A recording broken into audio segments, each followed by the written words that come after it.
DP patient touch பண்ணாலோ hand shake பண்ணாலும் spread ஆகும். டிபி பேஷண்ட் டச் பண்ணாலும் ஹேண்ட் ஷேக் பண்ணாலும் ஸ்ப்ரெட் ஆகுன்றது வந்துட்டு ஃபேக்டோ இருக்குது, மித்தோ இருக்குது. இதுதான் கரெக்டான ஆன்சரு. ஏன்னா டிபி காற்றுல பரவக்கூடிய நோய் அப்படின்றதுனால இப்போ சப்போஸ் அவங்க வந்துட்டு கையை வச்சு இப்படி இரும்பிட்டு அதுக்கப்புறம் உங்ககிட்ட கை கொடுக்குறாங்க, அந்த டிபி கிருமி உங்கள் கையில் படும், நீங்கள் வந்து ஸ்ப்ரெட் பண்ணிக்கிறதுக்கு வாய்ப்பு இருக்குது. ஓகேங்களா?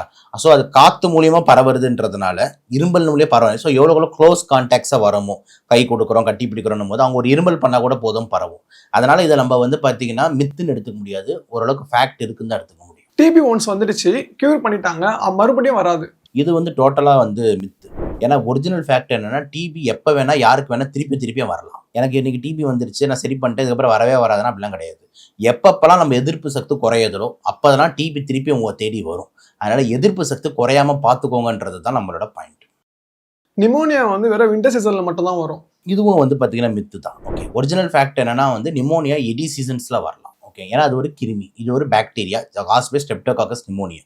ஆனால் வின்டர் சீசன்ல வந்து அதோட இன்சிடென்ஸ் கொஞ்சம் அதிகமாக இருக்கும். இதுதான் கரெக்டான ஆன்சர். ஸோ வருஷம் ஃபுல்லாக எப்போ வேணாலும் வரலாம், ஆனால் குளிர் டைமில் வரதுக்கான சான்சஸ் கொஞ்சம் கூடுதலாக இருக்குது. அதுவும் எஸ்பெஷலி ஏன் அப்படின்னா அந்த குளிர் சீசன் அப்போ தான் இந்த பன்னிக்காய்ச்சல் வைரஸ் சுத்தம். அது பேர் தான் ஃப்ளூன்னு சொல்லுவாங்க, இன்ஃப்ளூயன்ஸா.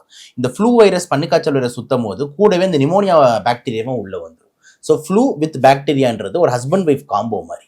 அதனால ஒரிஜினல் ஃபேக்ட் என்ன அப்படின்னா வருஷம் ஃபுல்லாக வரும், ஆனால் வின்டர் சீசனில் கொஞ்சம் கூடுதலாக வரும். டிபி இருக்கிறவங்க சிம்டமே காமிக்காமல் இருக்கும். டிபி இருக்கிறவங்களுக்கு சிம்டம்ஸ் வந்து ஜென்ரலாக வந்து காமிக்காமல் இருக்காது. ஓகே, அப்படி காமிக்காமல் இருந்ததுன்னா அது பேர் லேட்டன் டிபின்னு அர்த்தம். லேட்டன் டிபினா டிபி உள்ளே உட்காந்துக்கிட்டு இருக்கும், ஆனால் குட்டி போடாமல் வளராமல் சும்மா சைலண்ட்டாக உட்காந்துக்கிட்டு இருக்கும்.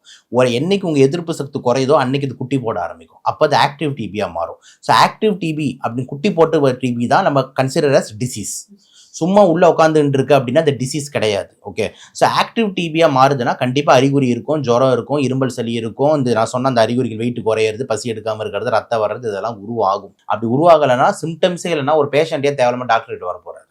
ஓகே, தொந்தரவு இருந்தால் தானே டாக்டர் தேடி வருவார். வீட்டில் நல்லா இருக்காரு, ஆரோக்கியமாக இருக்காருன்னா அவர் எனக்கு டிபி இருக்குமான்னு ஏன் வர போகிறார்? ஸோ அறிகுறி இருந்தால் மட்டும்தான் நம்ம டிபியை பற்றி யோசிக்கணும். அறிகுறி இல்லாமல் நீங்கள் தேவையாக யோசிக்க வேண்டிய அவசியம் இல்லை.